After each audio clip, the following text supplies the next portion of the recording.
Nothing Together, My Brother's Murder and Its Aftermath.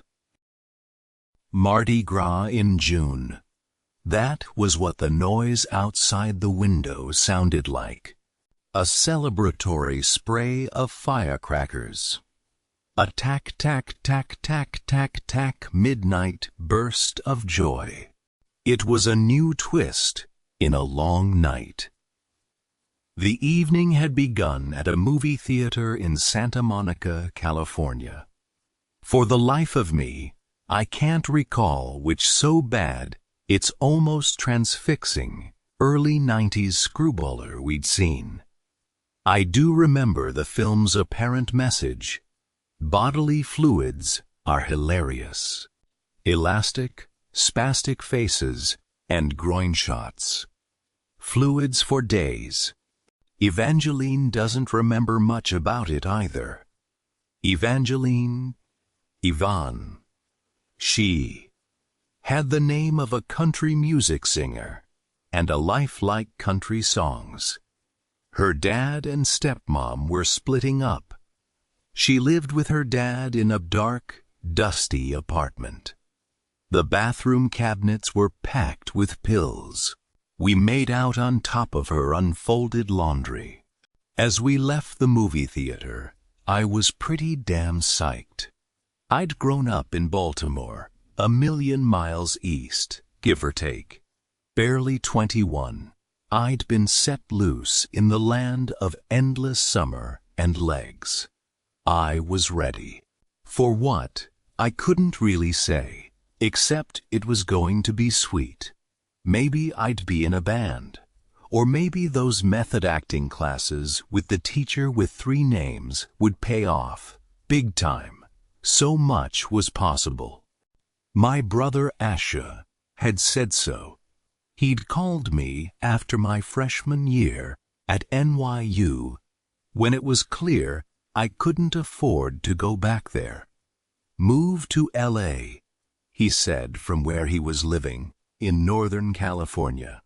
You'll live with Aaron and take acting classes and buy a motorcycle. Aaron, our cousin, taller, cooler, blonde, able to surf, skate, play guitar, the Thurston Moore of Huntington Beach. So I moved. The rest of the plan, such as it was, involved Ash finishing school in Sonoma, then joining Aaron and me. Together we'd take over, the new Coen brothers or some shit. Asher had been writing a script with Aaron. There were toxic accidents set to shredding Metallica. Their movie would transcend genre flicks.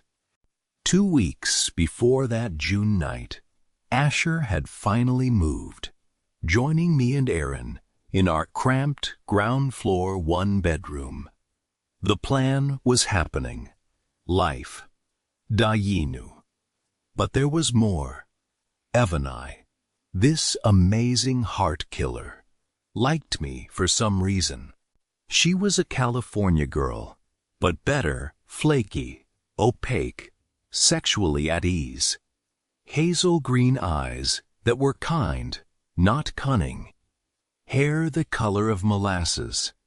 A pattering laugh like a sudden storm.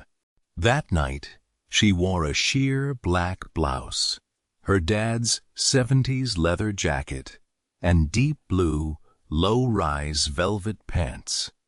Stylistically, she was in her Kelly Lynch of drugstore cowboy phase.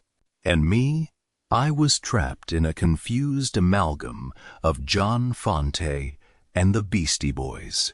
A gap-toothed redhead, flapping wide whale corduroy coats, and vintage Pumas.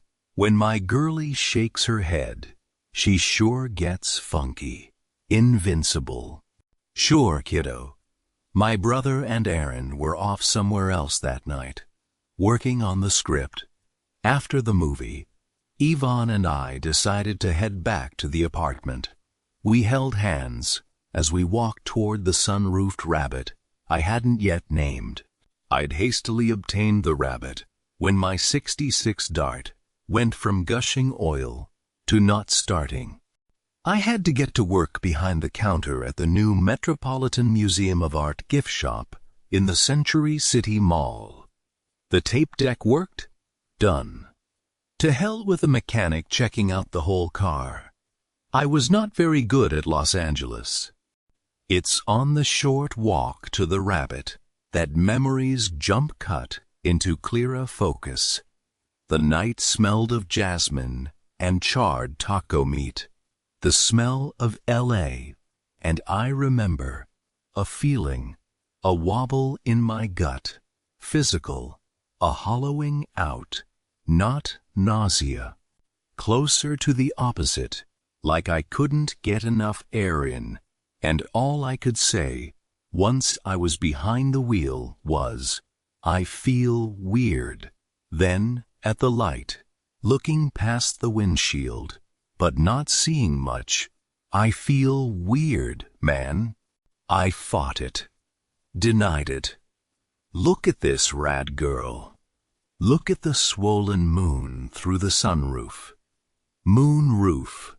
Shove in the Tom Waits cassette and forget the gut. We'd get to my place and await further evening instructions from friends. A bar? Dinner? Drinks? We'd see. We'd make some calls. When we got to the apartment, I shared with Aaron, and now Asher, just southwest of Hancock Park and northeast of a place called the Miracle Mile, which is neither a mile nor, I would soon learn, capable of miracles. Evan and I decided to smoke pot. I don't know why. Neither of us were big weed smokers. Maybe, I thought, the pot could coat the peculiar wooziness still swirling my innards. Two negatives stacked atop each other to reach a positive charge. But no, the effect instead was cumulative, and I was left with whittled wits, unhappily stoned. We played a Sonic Youth's CD. Swooning feedback covered us completely, a sheet of spiked velour. I fixed us some chocolate milk because we were young and thirsty, and she keeps coming closer, saying, I can feel it in my bones. Cocoa powder, milk, and then tack-a-tack-a-tack, a tack-a-tack-a-tack. Strange for the neighborhood 2 weeks before Independence Day, I thought. Strange for anywhere. I ran shaky to the window and poked a finger into the Venetians, peeking, like a detective in middle-class squalor, a cheap dick. What is it? Evan's voice wobbled from across the room. I don't know. Nothing. I don't see anything. I ripped back to the couch for more stoned groping. Mardi Gras in June. What a lark. Detective Frank Boland of the LAPD told the Santa Rosa Press-Democrat that Asher Montandon was shot in the lung and aorta during a robbery attempt early in the morning of June 17, 1992.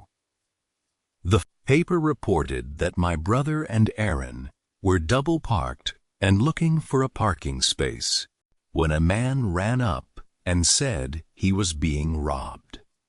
Another man ran up and fired a shot through the car's window. The article continued. Police have no suspects, but hope to soon release a composite drawing of the gunman. From what I recall Aaron telling me, when the second man approached the car, Asher, confused, instinctive, mashed the gas pedal. Bullets exploded the driver's side window. My brother screamed out in pain, I've been hit! I've been hit! The car, in my memory, a turquoise Geo Tracker, tacked right, and crashed. Aaron somehow hailed a taxi. My brother was staining the pavement crimson. But this cab driver, this stranger, stopped. He helped Aaron carry my brother to the cab's back seat. He surely lost money later that night, while toweling blood from cushion crevices. I should remember this the next time I want to badmouth a cabbie. It wasn't long after the Mardi Gras noises that the phone in my apartment rang. How long, I can't say. 15 minutes, maybe fewer. It felt like no time at all. 1 second I was at the Venetians, the next, the phone rang. I remember hearing it through the haze, the woos, the sonic youth. Asher was dead before Yvonne and I arrived at the hospital. He'd been looking to park on South Detroit, the street we lived on. By the time the doctor called Aaron and me into a small, windowless room to tell us he was dead, I'd already realized that I would never see my brother again. I didn't want to see him dead. Friends are mourning the death of a popular Sonoma State University graduate who was shot and killed a few weeks after he moved to Los Angeles with dreams of becoming a Hollywood scriptwriter, the Press Democrat wrote. One of Asher's Sonoma State advisors told the paper, he was one of the people society needs. He was ready to go on and make his mark. We would not become the new Coen brothers or some shit. We would be nothing together.